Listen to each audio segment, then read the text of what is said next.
Indonesia jewer Malaysia, stop kirim TKI ke negara tersebut. Pemerintah Indonesia telah memutuskan untuk menghentikan sementara penempatan pekerja migran Indonesia atau PMI ke Malaysia. Pekerja migran Indonesia adalah istilah baru bagi tenaga kerja Indonesia atau TKI sesuai dengan yang diatur dalam Undang-Undang Nomor 18 Tahun 2017. MOU tersebut merupakan bentuk itikat baik kedua negara untuk melindungi PMI sektor domestik yang bekerja di Malaysia. Mengingat, MOU tersebut memuat kesepakatan bahwa penempatan PMI sektor domestik dilakukan melalui sistem satu kanal atau one channel system dan menjadi satu-satunya mekanisme resmi untuk merekrut dan menempatkan PMI sektor domestik di Malaysia. Duta Besar Republik Indonesia untuk Malaysia, Hermono, mengungkapkan perwakilan Indonesia di Malaysia menemukan bahwa pemerintah Malaysia telah melakukan pelanggaran atas perjanjian yang telah disepakati pada 1 April 2022. Adapun pelanggaran yang dilakukan oleh Malaysia itu antara lain tetap melakukan perekrutan pembantu rumah tangga atau PRT melalui sistem Made Online yang bertentangan dengan MOU yang ditandatangani 1 April 2022 tersebut. SMO ini sendiri dikelola oleh Kementerian Dalam Negeri Malaysia melalui Jabatan Immigration Malaysia. Pelanggaran yang dilakukan Malaysia ini membuat posisi PMI menjadi sangat rentan tereksploitasi karena membypass Undang-Undang Nomor 18 Tahun 2017 tentang pelindungan pekerja migran Indonesia dan tidak melalui tahapan pemberangkatan yang benar. Lebih lanjut, Hermono mengatakan, dengan melakukan perekrutan melalui sistem Made Online atau SMO milik Malaysia tersebut, pemerintah Republik Indonesia menjadi tidak bisa mengetahui segala informasi terkait pekerja migran tersebut, mulai dari nama majikan hingga nilai upah yang diberikan kepada PMI. Padahal, dalam perjanjian antara kedua negara, Malaysia menyetujui perekrutan PMI ini dilakukan melalui sistem penempatan satu kanal atau SPSK milik Indonesia. Namun pada kenyataannya, hal tersebut dilanggar sendiri oleh Malaysia. Dengan kata lain, Malaysia telah melakukan one prestasi terhadap MOU yang baru seumur jagung tersebut. Sungguh sangat disayangkan. Penghentian sementara penempatan PMI di Malaysia akan dilakukan hingga diperoleh klarifikasi dari pemerintah Malaysia, termasuk komitmen untuk menutup mekanisme SMO sebagai jalur penempatan PMI. Keputusan penghentian PMI sektor domestik di Malaysia ini telah disampaikan secara resmi oleh KBRI Kuala Lumpur kepada Kementerian Sumber Daya Manusia Malaysia. Berdasarkan hasil pemantauan KBRI Kuala Lumpur, Kementerian Sumber Daya Malaysia telah menerbitkan pernyataan media pada tanggal 13 Juli 2022 lalu, di mana Kementerian Sumber Daya Manusia Malaysia akan segera mengadakan pembahasan dengan Kementerian Dalam Negeri Malaysia guna membahas persoalan tersebut. Sebagai negara penghasil sawit terbesar kedua di dunia setelah Indonesia, menurut Reuters, dampak yang paling akan dirasakan oleh Malaysia atas adanya pembekuan pengiriman TMI ini adalah terganggunya mata rantai pasokan global akibat terjadinya kekurangan sekitar 1,2 juta pekerja yang dapat menggagalkan pemulihan ekonomi di negeri jiran tersebut. Lalu, bagaimana isi MOU antara Indonesia dan Malaysia tersebut?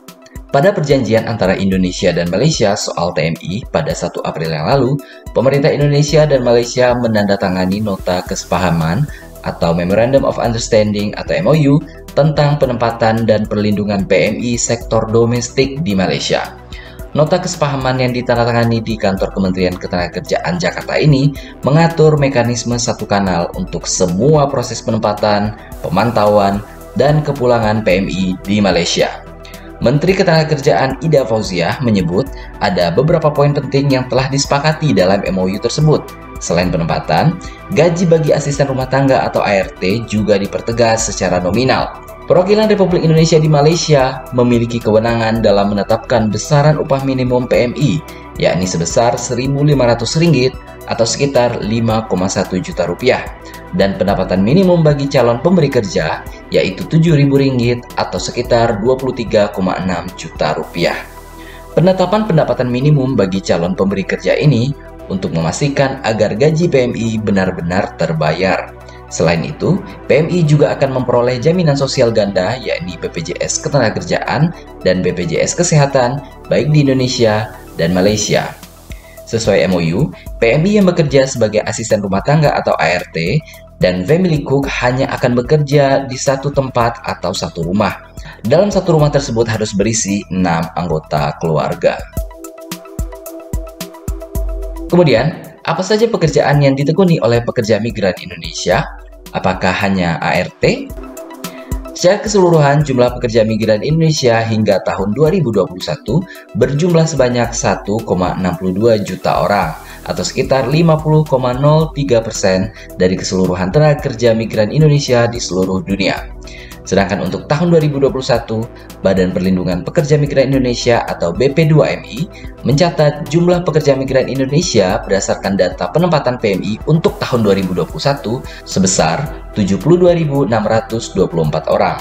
Dari jumlah tersebut, sebanyak 16.809 orang merupakan TKI dengan status penempatan PMI formal dan 55.815 orang ditempatkan sebagai PMI informal. Dari data tersebut terlihat bahwa angka penempatan PMI informal melebihi 75%. Artinya, mayoritas PMI yang dikirimkan ke luar negeri adalah PMI informal.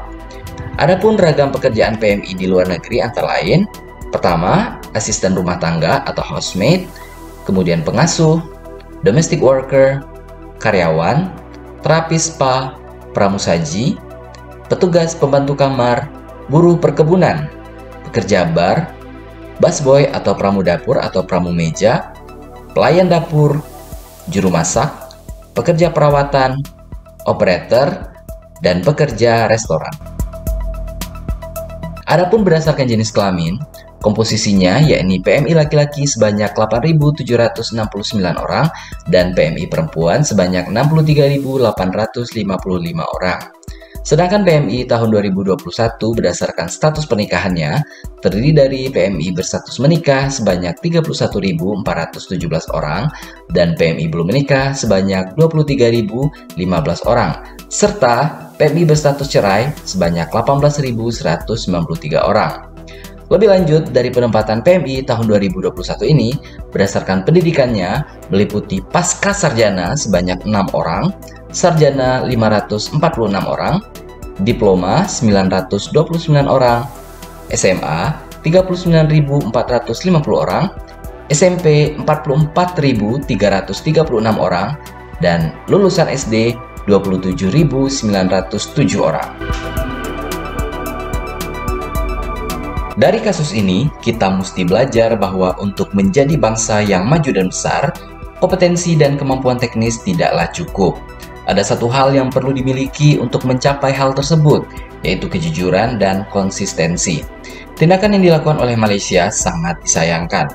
Selain akan merugikan Malaysia sendiri karena berkurangnya pasokan tenaga kerja berkualitas dari Indonesia secara signifikan, Malaysia bisa saja menghadapi gelombang ketidakpercayaan dari Indonesia maupun negara lain yang akan berencana membuat suatu perjanjian atau MOU dengan Malaysia.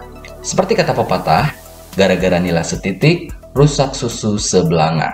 Semoga kita bisa belajar dari kejadian ini.